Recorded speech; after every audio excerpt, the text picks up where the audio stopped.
Hey guys, Bishop here, Do It Then Outdoors. I love turkey calls. I like playing around with them. This is actually my first tube call that I've ever had made. Andy Duval from Thunderbird Custom Calls made this for me. But this is not why we're here today. Today I want to talk to you about mouth calls. You can see here I have a lot of mouth calls. They're very versatile. But I will say mouth calls might not necessarily be for everyone.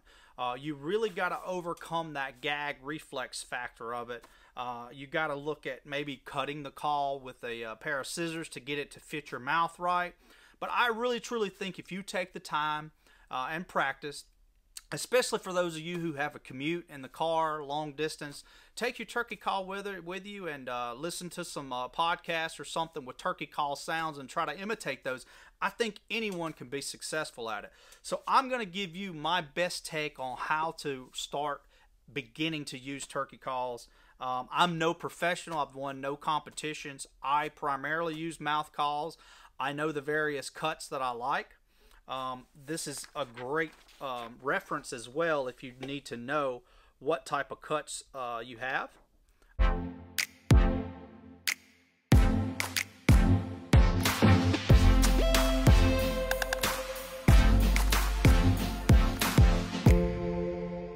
But my favorite is what we call the split V, the bat wing, and the cutter. So the split V, the cutter, and the bat wing, those are my favorite calls.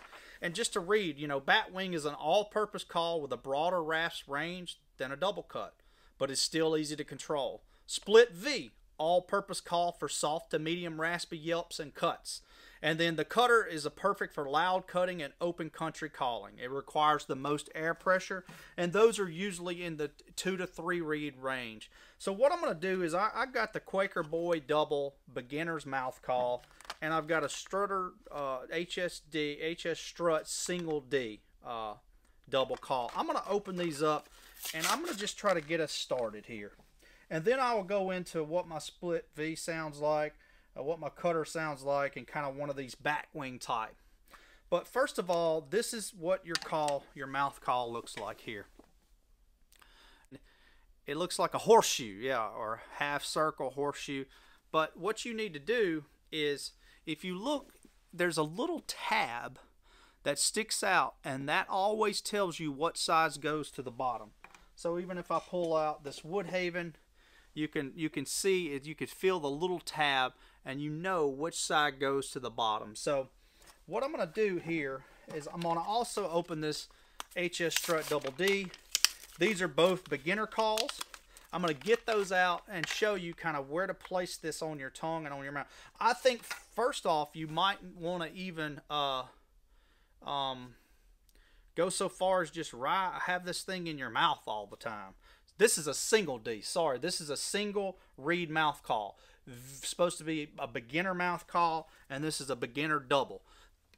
You know, this one probably won't sound that good, but it'll be probably the easiest to get you sounds.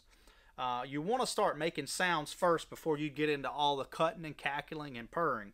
The more, you know, in my opinion, the more reeds you have, the more rasps. The tighter the latex, the higher pitch is going to be. The tighter you stick your tongue to the roof of your mouth and hold that there, the higher pitched it's going to be. So I brought my friend one time and had some teeth that needed to be repaired. So when they did a mold of my mouth, I got this from them. So what you're going to do here, this is the roof of your mouth. And this call with the tab down, the little tab down, is going to fit right up in the roof of your mouth with your tongue holding it in place. If you get it too far back, I promise, me, a person that uses mouth calls all the time like myself, if I get it too far back, I will gag.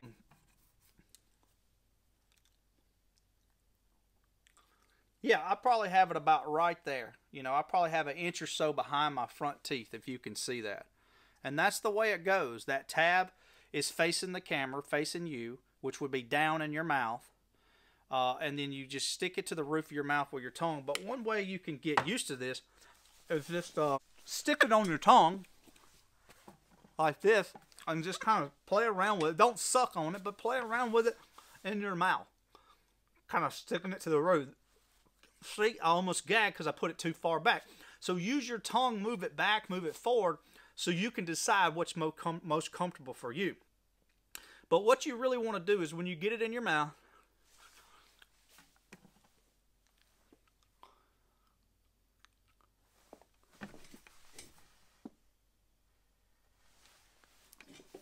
just apply some pressure with your tongue and kind of,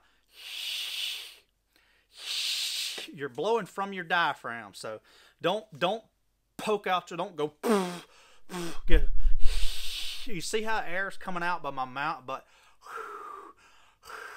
my jaws are staying flat, they're not puffing out. So put it on the roof of your mouth and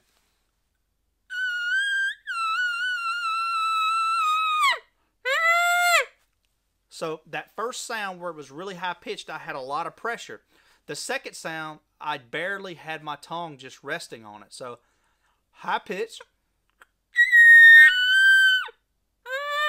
not high pitch.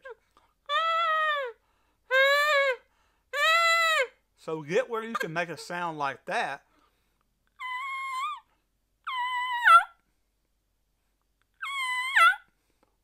And you move your jaw with what you read on the back of these packages, key yoke.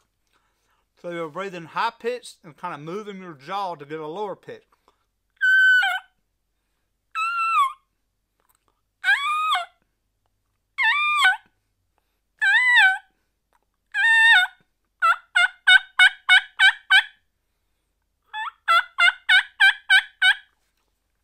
And you can also cover your mouth. If a bird's maybe out that way and I want him to think I'm walking away, maybe I turn my head.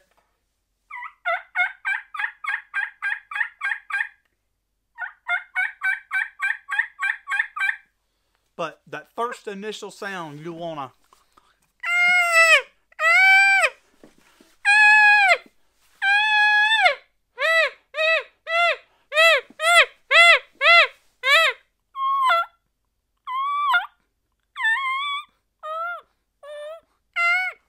play with all your lips, your mouth, your tongue with the pressure. Here's another one.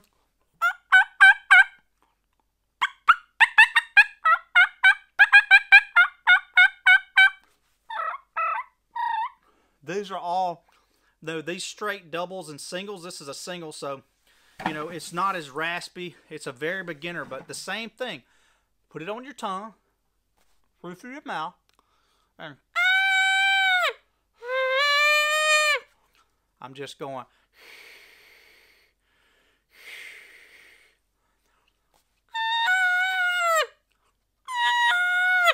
And then you got yoke.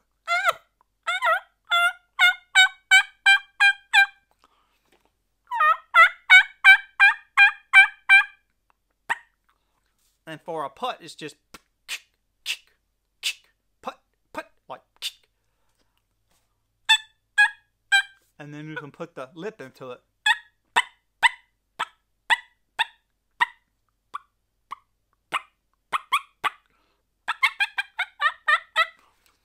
So these, like I said, these single reeds and these doubles with no cuts, they don't sound that good. You can tell that this one's very, you know, it's a beginner call. It's the easiest to make sound on, but the hardest, in my opinion, to make it sound amazing. So I'll try my best just to like cut up on this one.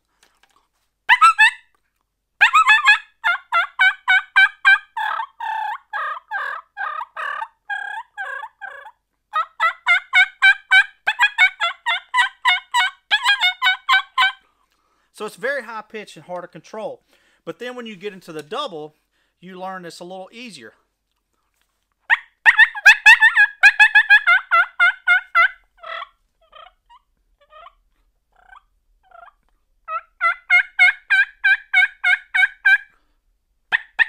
But like I said, try to get the initial sound first. The most important call out there is the yelp. So once you get that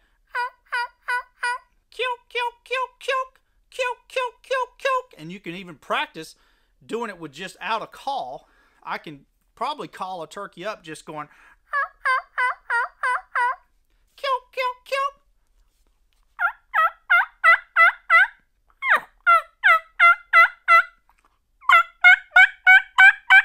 And you can put more in it with your lips if you want. So now that I've covered that, let me get into some what I call fancier calls that in my opinion sound better. You can start one of these doubles or singles to get the sound, but these calls are the ones that are going to make you sound really well. This is a Woodhaven. I think it's called a green wasp, but it's a split V. And you'll notice right off the bat that it sounds significantly better than the other calls. So here we go.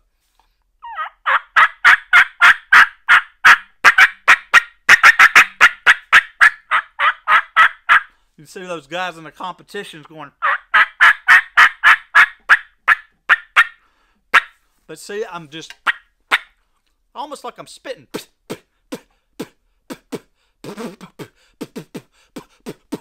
To get those cackles. Now, for those of you who gargle at night, that's one way to get a fighting purr or a soft purr. Or you can use your tongue, which to me is harder. Some people would probably even do it going with their lips. I prefer, because I've always, gargled mouthwash at night before bed, I prefer the so.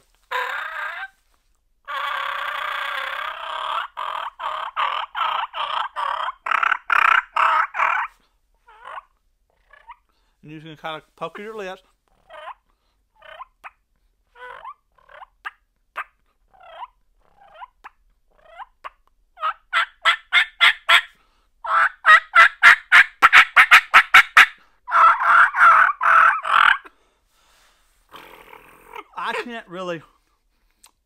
I can't do really the cackle. I mean the fighting purrs or the purrs with my tongue. It's a lot harder to me. Yeah, I can do it with my lips a little bit.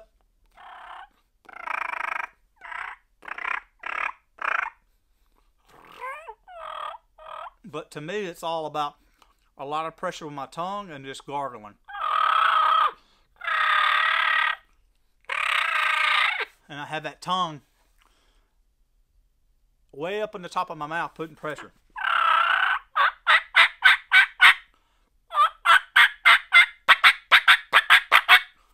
But all of those putts and those cackles are but what you really need to know is just a yelp, a true yelp. This is another one my buddy made here. This is a cutter, and you'll notice it's really good for cutting. It looks like, and for cackling, like I said, the cutter call is perfect for loud cutting and open country calling. Gets really loud. This looks to be 3 reeds here, but you can start with one of these. Just get it in your mouth, on the roof of that mouth.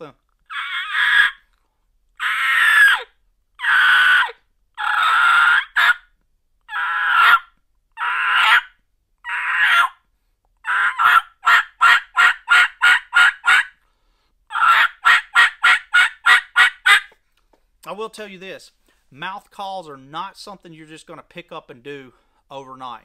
You've got to practice. I used to practice until my throat would hurt.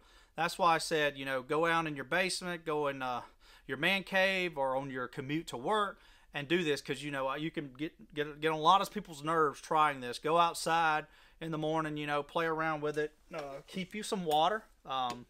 Always good to have some water when you're starting out. This is basically the first time, I've gotten them out this year, but you can, there's a lot of things out there on the internet where people put them in their lip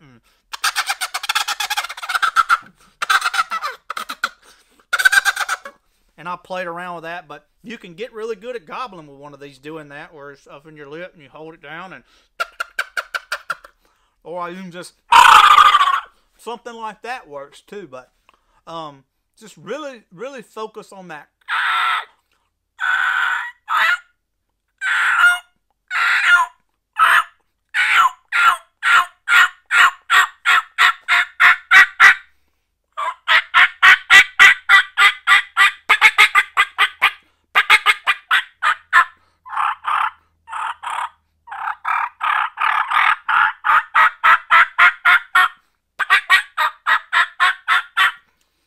That is one of my favorite calls, and this guy just made this. It's a cutter. So look into one of those. And sometimes I'll use like a ghost cutter. It's usually a fall call, but a kiki run, you know, sounds really good. I'm not the best at it, but I'll turn a call upside down sometimes, or I'll you know, specifically buy a ghost cut for a kiki, but I'll give it a try. It's hard to call in my opinion. Very high pitched.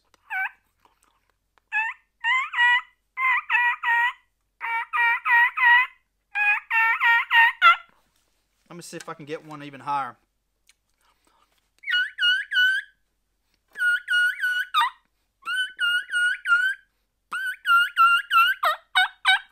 And all that is just tons and tons of, this actually is an amazing kiki. That's tons and tons of pressure on the top of your roof of your mouth, between, you know, with your tongue and the caw.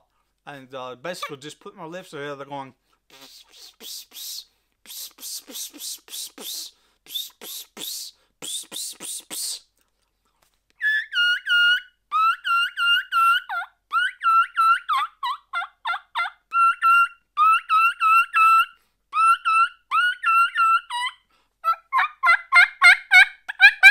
I might have to use this one this year. But like I said, my go-to is going to either be this cutter or a split V. And honestly, 9 times out of 10, I'm...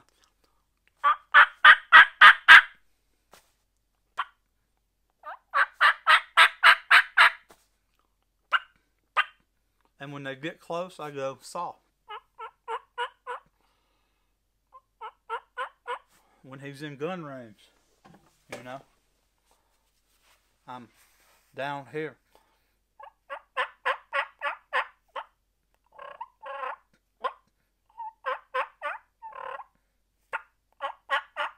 See, you can't see any movement when I'm using it in gun range. So, like I said, I hope that helps. You know, feel free to comment, smash that like button, subscribe to our Do It Then Outdoors channel on Facebook and on Instagram. Subscribe to our YouTube channel. Let me know if you want to see any more videos. You know, I plan on doing something probably around pot calls and box calls. Like I said, my disclaimer, I am no professional NWTF turkey caller. I've actually, funny enough, seen 10, 12-year-old kids that would run circles around me as far as mouth calling in these competitions. They're absolutely unbelievable, but I know what works for me. I love raspier calls. Some of you may not, but like I said, you know, just get out there, get this thing on the roof of your mouth, get it in your mouth like a piece of candy. Get used to it being in your mouth. You know, trim around the outside if you need to. I'll even do one of these just because, you know, to show you this. This is basically just a piece of metal with the latex clamped in, and then it's basically like almost like duct tape or something around it. But if this thing is too much for your mouth, trim it up. Look at there. Get it smaller. I mean, you could get it any way you want.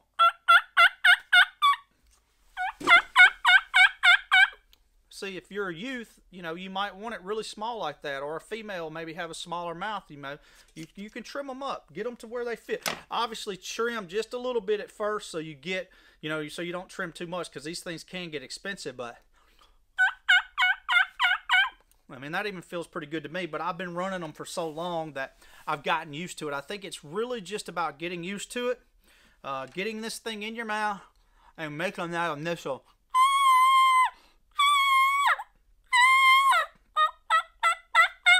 And you'll be well on your way to killing a tom with a mouth call.